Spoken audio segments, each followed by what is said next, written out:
नमस्कार मित्रांनो, पावसाळ्यात 4 महिने सड्यावर पाणी येत असते तेव्हा इथे वेगवेगळी जीवसृष्टी फुलत असते.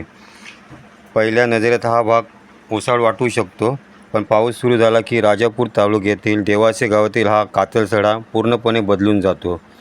बारसू रिफायनरीच्या वादामुळे चर्चेत आलेल्या परिसरात दीपकाळी फुलते, जी एकेकाळी नामशेष झाल्याचं मानलं जात होतं.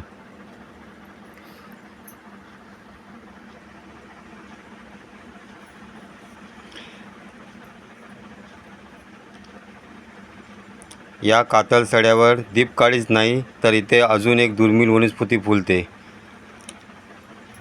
तिला स्थानिक भाषेमध्ये कापरी कमल म्हणतात. ते वाऱ्यावर डोलते म्हणून त्याला कापरी कमल म्हटले जाते. या अशा प्रकारे ती हलत असतात फुलं,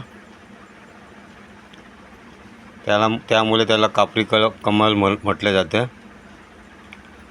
ही वनस्पती ही दुर्मिळ आहे.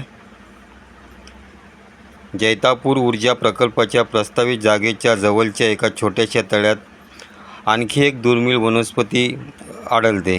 स्थानिक भाषेत तिला हंसतुरा म्हणतात.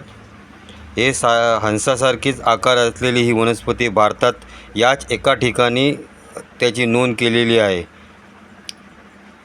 ही वनस्पती याच गावामध्ये आढळते. या अशा प्रकारे हंसासारखी त्यांची रचना आहे या फुलांची. पावसाळ्यात 4 महिन्यात दिसणाऱ्या या वनस्पती कीटकांसाठीही महत्त्वाच्या आहेत.